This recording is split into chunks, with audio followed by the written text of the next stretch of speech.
I want to share a few like tidbits that people can kind of remember and memorize from this episode. And I'm Yes. sure there's so much already that we've shared, but for you, what is it that you would give as advice to other Muslims who are listening to this, who are thinking of starting their own product businesses specifically? Is there, maybe some tips that stand out to you that you could share with our listeners today? Sure. So the first tip is that you have to find your niche, right? You have to really find whatever you are selling and what differentiates you. That's the first thing. Because for me, like now I look back, there are a lot of now natural organic brands, right? The big companies, that's where they're going for. They're all sustainable. They're all, recyclable and natural packaging and stuff. So there's no way that you as a small business without, a huge, backing can actually compete with them. So what is your niche, right? So my niche, for example, is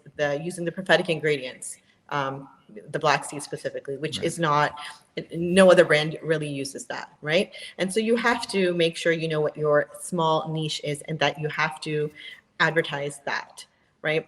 Because otherwise, the likelihood that there's somebody else out there that is in your same line, has already thought of that product, is very high, right? Because that's just how, statistically speaking, that's what it's going to be. So you have to define what that niche is early on.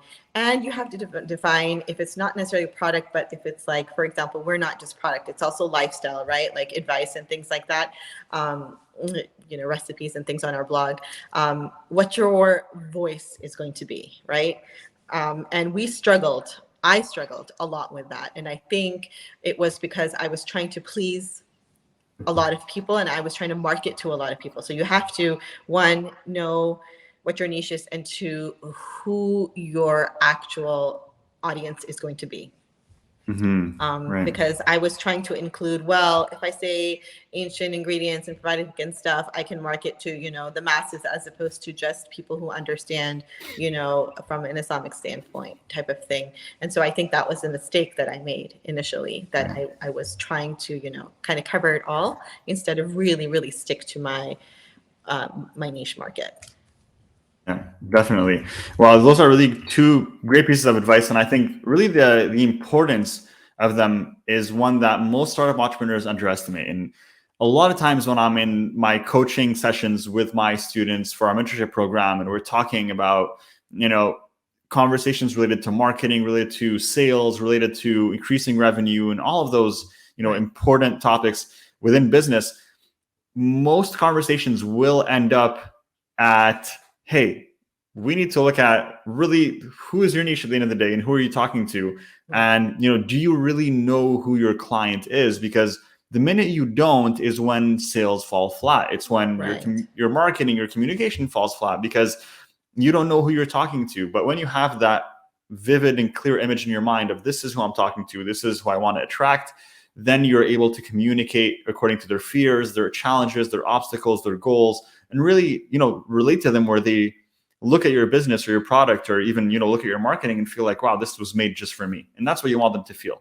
Exactly. And I think that's where just like you said, initially, I didn't understand that properly. And I think if I was to go back, that was one of the biggest takeaways that I would readdress if I could in the very beginning.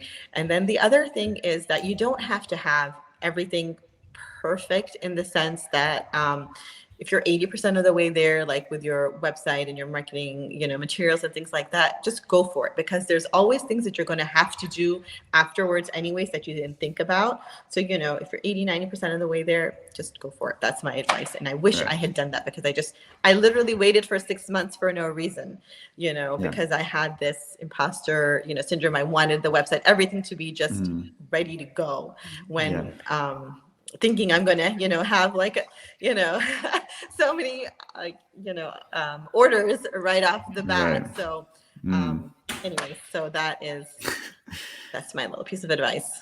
For sure. Well, I appreciate you sharing that.